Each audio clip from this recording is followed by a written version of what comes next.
हाँ तो बच्चों, आज हम मूल अधिकारों के ऊपर चर्चा करेंगे। इससे पहले जो दो क्लास हुई थी मूल अधिकारों के बारे में, तो उनमें मूल अधिकारों की पृष्ठभूमि, मूल अधिकार क्या है, इनकी विशेषताएं, मैग्ना कार्टा, भारत में मूल अधिकारों की मांग एक प्रकार से राष्ट्रीय स्वाधीनता की मांग थी, भारतीय संविधान सभा और मूल अधिकार, इनके बारे में हमने चर्चा की थी। आज हम जो हमारे संविधान प्रदत्त 6 जो मूल अधिकार हैं उनके बारे में बातचीत करेंगे। संविधान जब बना था तब 7 मौलिक अधिकार थे, मगर 78 में जनता पार्टी सरकार ने मोरारजी भाई देसाई जब प्रधानमंत्री थे तो संपत्ति वाला जो विवादाग्रस्त जो मूल अधिकार था वो हटा दिया गया है और वर्तमान समय में 6 मौलिक अधिकार दिए गए। तो आज हम प्रत्येक अनुच्छेद के हिसाब से जो फंडामेंटल राइट्स हैं उनके बारे में हम चर्चा करेंगे और हर अनुच्छेद के हिसाब से उनके एक्सप्लेनेशन करेंगे। जैसे समानता का अधिकार है, पहला अधिकार है, अनुच्छेद 14 से 18 तक के बीच का है। स्वतंत्रता का अधिकार 19 से 22 है। शोषण के विरुद्ध अधिकार 23-24 है।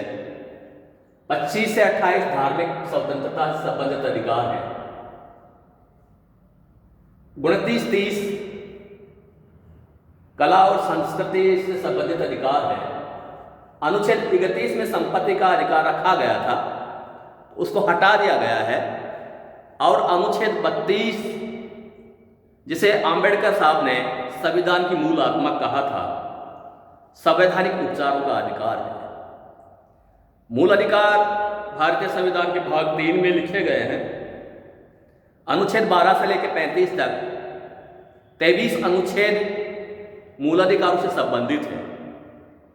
23 अनुच्छेद होना इस बात का परिचायक है कि हमारे जो संविधान निर्माता थे मूल अधिकारों के प्रति कितने चिंतित थे।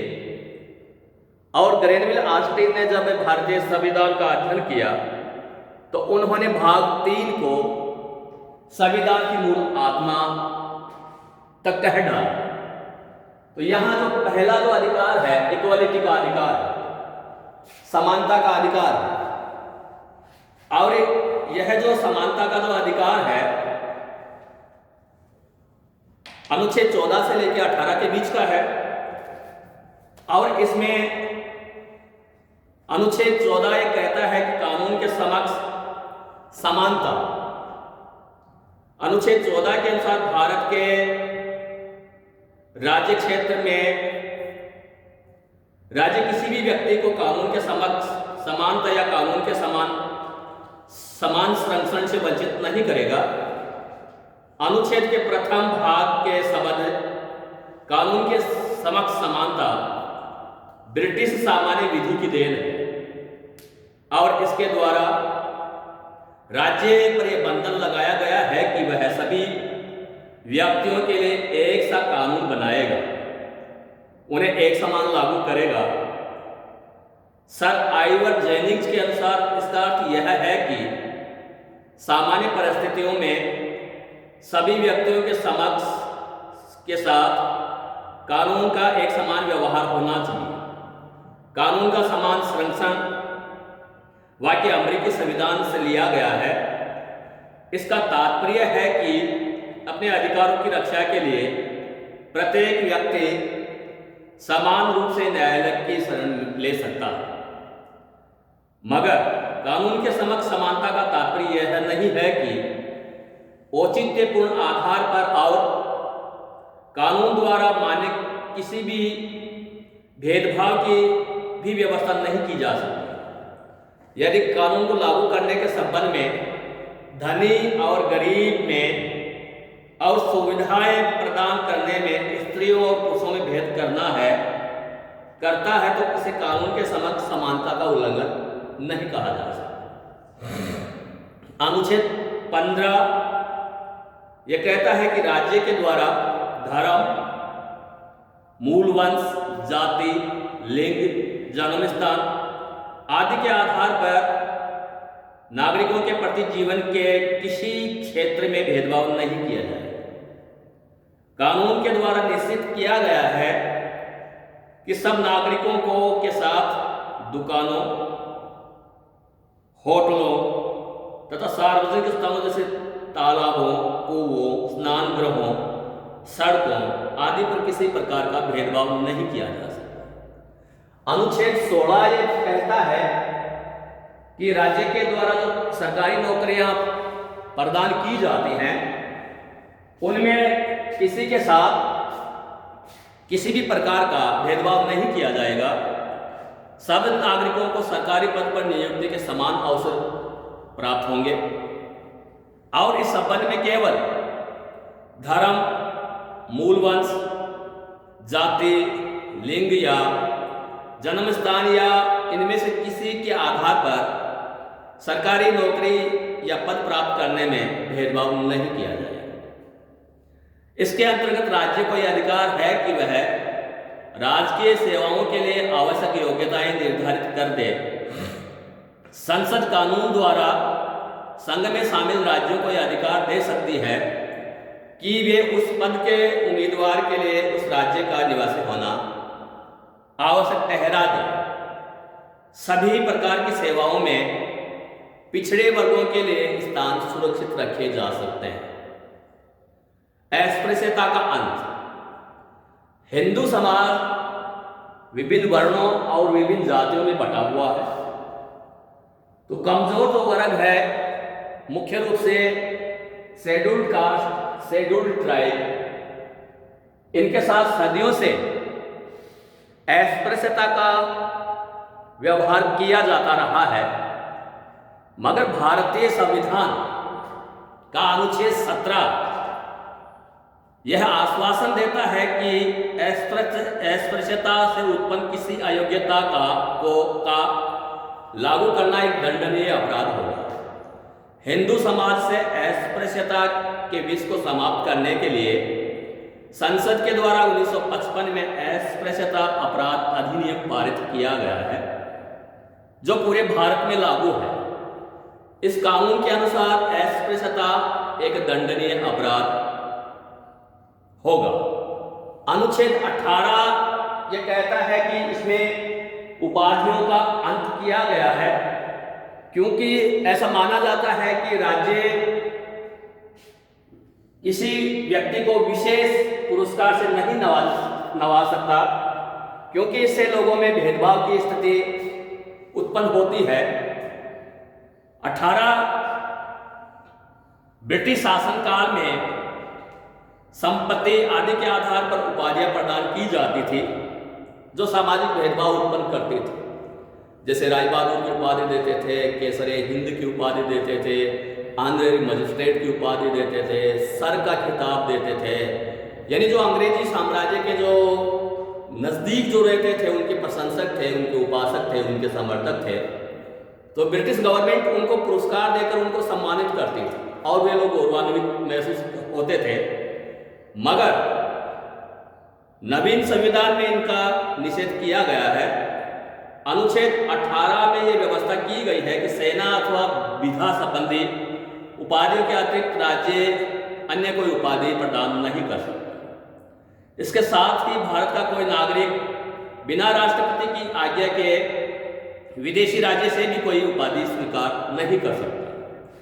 अनुच्छेद 18 की उपरोक्त व्यवस्था के बावजूद भारत में 1950 से ही भारत रत्न, पद्म विभूषण, पद्म भूषण और पद्म श्री आदि उपाधियां भारत सरकार द्वारा प्रदान की जाती रही हैं। मार्च 1977 में जनता पार्टी की सरकार के गठन के बाद महान्यायवादी ने परामर्श दिया कि ये उपाधियां अनुच्छेद 18 की धारा 1, 2 और 3 के शब्दों तथा भावना के अनुरूप नहीं है। अतः जुलाई 1977 में संसद द्वारा एक विधेयक पारित कर इन उपाधियों को समाप्त कर दिया गया। 1980 के में राजनीतिक स्थिति में पुनः परिवर्तन के साथ संसद के द्वारा एक प्रस्ताव पारित कर पुनः इस प्रकार की उपाधियों को प्रदान करना प्रारंभ कर दिया। तो बच्चों, ये समानता का अधिकार है और इक्वलिटी का जो राइट्स है, आप दोबारा सुन लीजिए, अनुच्छेद 14 से लेकर 18 तक है। 14 कानून के समक्ष समानता का अधिकार देता है। अनुच्छेद 15 यह कहता है कि किसी भी व्यक्ति के साथ धर्म, वंश, जाति, लिंग, जन्म स्थान, क्षेत्र के आधार पर भेदभाव नहीं किया जाएगा। अनुच्छेद 16 यह कहता है कि सभी नागरिकों को सरकारी नौकरी में को प्राप्त करने के लिए समान अवसर प्राप्त होंगे, मगर साथ ही क्या है कि जो कमजोर जो वर्ग है, शेड्यूल्ड कास्ट है, शेड्यूल्ड ट्राइब है, बैकवर्ड क्लास है, वुमेन है, इनकी भागीदारी सुनिश्चित करने के लिए विशेष प्रावधान किए जा सकते हैं। और वर्तमान समय में ये जो कमजोर वर्ग है, इनके उत्थान के लिए इन्हें विशेष संरक्षण प्राप्त है, जिसे हम रिजर्वेशन कहते हैं। अनुच्छेद 17 अस्पृश्यता का अंत करता है और यह आश्वासन देता है कि किसी भी व्यक्ति के साथ जाति, नस्ल के आधार पर छुआछूत नहीं की जा सकती और ऐसा आचरण दंडनीय हो। अनुच्छेद 18 यह कहता है कि उपाधियों का अंत कर दिया गया है, मगर गवर्नमेंट क्या है कि भारत रत्न में बड़े बड़े पुरस्कार देती रहती है। जनता सरकार ने इसे बैन कर दिया था 1980 में, दोबारा इनको शुरू कर दिया गया है। और जो विशेष लोग, विशिष्ट लोग होते हैं जिनका कतिपय क्षेत्रों में विशिष्ट योगदान है, उनके लिए भारत सरकार भारत रत्न, पद्म विभूषण, पद्म भूषण, पद्मश्री जैसे पुरस्कार देती रहती है। अब बच्चों, ये जो दूसरा जो मूल अधिकार है वह स्वतंत्रता से संबंधित है। तो अनुच्छेद 19, अनुच्छेद 20, अनुच्छेद 21, अनुच्छेद 22, इसमें आपको फ्रीडम का जो राइट है वो दिया जाएगा। अनुच्छेद जो 19 है, अनुच्छेद 19 के द्वारा मूल जब संविधान बना था तो उसमें 7 स्वतंत्रताएं दी गई थी, मगर जैसा है कि हम बार बार रिपीट करते रहते हैं कि संपत्ति का जो अधिकार था, संपत्ति की जो स्वतंत्रता का जो अधिकार था, उसको 44वें अमेंडमेंट के माध्यम से हटा दिया गया था। और अब वर्तमान समय में अनुच्छेद जो 19 है वह 6 प्रकार के स्वतंत्रता प्रदान करता है। अनुच्छेद जो 32 है,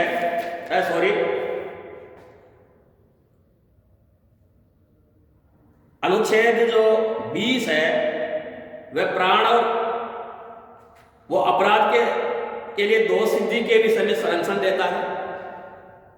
अनुच्छेद 21 व्यक्तिगत स्वतंत्रता तथा जीवन की रक्षा करता है। और अनुच्छेद 22 कुछ दशाओं में गिरफ्तारी और निरोध के में संरक्षण प्रदान करता है। तो ये जो स्वतंत्रता का जो अधिकार है अनुच्छेद 19 से 22 और जो बाकी जो अधिकार हैं, इनकी जो एक्सप्लेनेशन है या इनके ऊपर जो बातचीत है वह हम कल करेंगे। आज इतना ही, धन्यवाद।